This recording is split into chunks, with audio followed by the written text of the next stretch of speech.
about the battle vid. Now, as we can clearly see, the cameras have definitely improved in the Pixel 6 Pro, especially when it comes to video. But what about the hardware? Let's jump into that right now. Now, 6 Pro is a 6.7-inch device. The Galaxy is a 6.8-inch device. They both have 120Hz displays with adaptive refresh rate, which is nice. Now, they also both house roughly a 5,000 milliamp battery each, with the Pixel 6 Pro coming with a 30-watt charger in terms of charging. Galaxy's 25 watts. So the charging edge will go to the Pixel 6 Pro, at least in terms of that we have on paper. Both of them have wireless charging. Pixel 6 Pro is 30 watts. They both have reverse wireless charging as well. Now, there's no charger in the box, we know that, so that part is pretty clear. And in terms of aesthetic and design, it's really what you like with both of these devices. So that's all that is cool. All that is nice and dandy. What are the hardware features that are quite different? One thing you will notice with the Pixel 6 Pro is the haptic feedback. When you're typing, you're texting, you're navigating, it is very responsive compared to the Galaxy, which is not as much. Now, for me, I don't care for haptic feedback. That's not my thing. And a lot of people have been looking for that, so that is a big plus for those people who are looking for that. For me, it's an extra bonus if it's something you like. Right there. Both devices have stereo speakers. Now, of course, normally I would do a separate speaker test, but in this video, we'll take a listen to how they both sound simply playing far away YouTube copyright music.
Pretty good from the 6 Pro, I think, and also very solid from the S21 Ultra.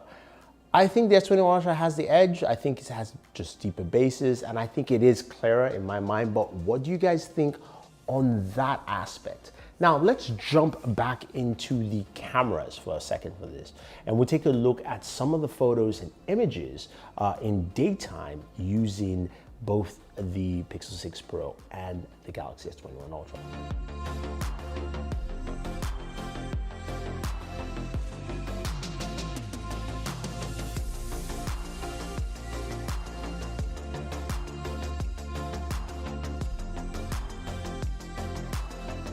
The images on the Ultra do keep up quite well and are less contrasty and saturated as we have on the Pixel. If that's something you like, the Pixel does kind of move to that blend arena. The zoom lens on the Pixel telephoto lens is pretty good. The Galaxy does a really good job when it goes to 10, 20, 30x and so forth. So that is also a nice big plus from Samsung. Now, you guys know I love to game, so of course gaming is very essential on these devices and is quite essential for me. But before we do that, we want to look at those Geek benchmark scores to see what we actually have for these devices here. Now, when we take a look at the Geek benchmark scores for the Pixel 6 Pro compared to the Galaxy S21 Ultra. Remember, this is a Snapdragon version of the device. We can clearly see that the 6 Pro does a great job in single core, 1001, while the S21 Ultra is only 818. I ran it a couple of times, it was around the 800 mark. But the multi-core scores are very vast and different, with the Galaxy doing 3150 and the Pixel 6 Pro doing 2677. Now, just to give you something that's slightly different, you can see here that the Exynos version does 1001 for its single core and a much higher multi-core score. So just read that as you will if you want to, but to confirm, at least for us, what it actually does, let's jump in and see some of those gameplay benchmarks with Geekbench. Let's jump into Game Bench. Look at some of the benchmark comparisons. Now, the Pixel 6 Pro and Galaxy S21 Ultra, this is comparing the Snapdragon edition. Both are 60 FPS for Call of Duty Mobile, so that is fine. And frame stability is around the same 100 to 99%. Now, when we move over to Vainglory, you can see both can do 120 frames per second quite easily, 100% FPS stability for the 6 Pro, 99 for the S21 Ultra.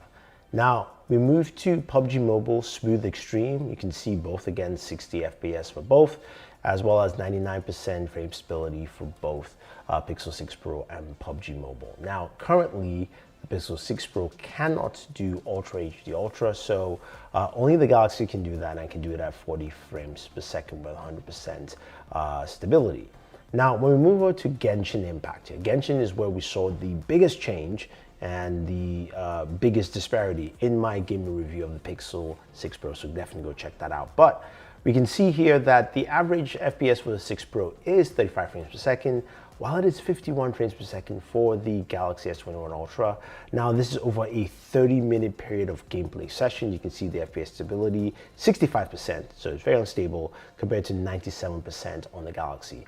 When we move over to the Exynos version, it is the same results. Samsung still actually has a higher at 52 for 30 minutes of gameplay. Stability is a little bit less at 88%. Which is quite interesting and gives us a very interesting starting point when it comes to gaming. So we've seen this in our Pixel 6 Pro gaming video, and we know that the Pixel 6 Pro can game, but it cannot game currently at the highest peak for what we want in mobile gaming, especially when you're playing games like PUBG Mobile and Genshin Impact. The S21 Ultra can do that quite effectively and really well on Genshin Impact for a long period of time. So that is something to clearly take note here. Hopefully it's a software update. I don't know, but I'm hoping that will fix things. Now, at this point, I want us to jump back into the rear camera of the Pixel 6 Pro and the Galaxy S21 Ultra to see how it does in nighttime video and photography. Nighttime low light video, Galaxy and the Pixel. Just kind of walking around. I'm walking towards a light source, so it's a bit better. And then I'm going to walk away from the light source. So you can kind of see and you get the idea. Turn around, turn around, turn around. Let's do this and let's see how it goes.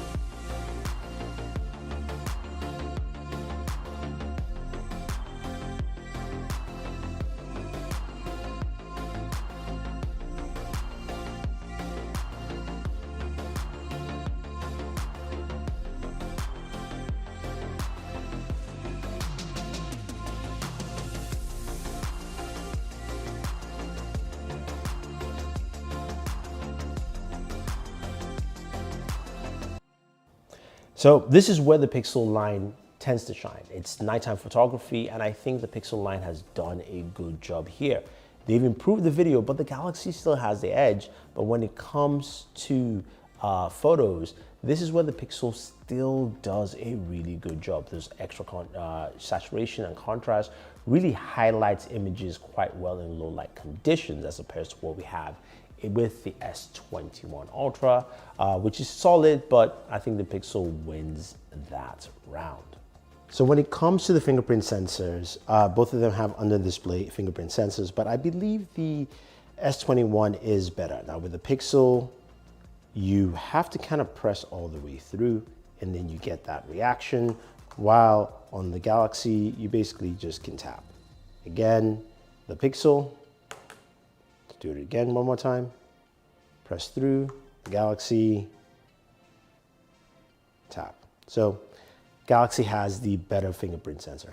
Now, when it comes to battery life, I think both of them are very similar. I will give the edge to the Galaxy. I've noticed that with my Pixel 6 Pro that I am getting some battery loss. It might just have to do with software optimization and also trying to learn my battery habits on this device. I will say though that when I was using both at the same time, I was still using my Galaxy more for a longer period of time. So that's just giving you my idea. But I think the battery life is still solid on the Pixel 6 Pro. I haven't done a battery test, so go check those out. So how do we round up this battle of it to find out who won, right? There are certain categories that I think the Pixel 6 Pro does really well. It does a really good job with low light photography. It definitely has an improved camera. It does have faster charging than the Galaxy, and it's also priced at $899. While the Galaxy itself here though has a better gaming performance that we've seen, its video is really solid in terms of video for an Android device. It's got that periscopic zoom, and we also have S Pen support, which I haven't talked about, and something that no device has other than Galaxy devices. So you pick and choose, guys. Who do you think won this battle then? Do you think it's the Galaxy S21 Ultra, or do you think it's the Pixel 6 Pro when it comes to all those features? Let me know. Don't forget to like, share, subscribe, and always enjoy your entertainment. Let it go, make my body go, make our bodies higher.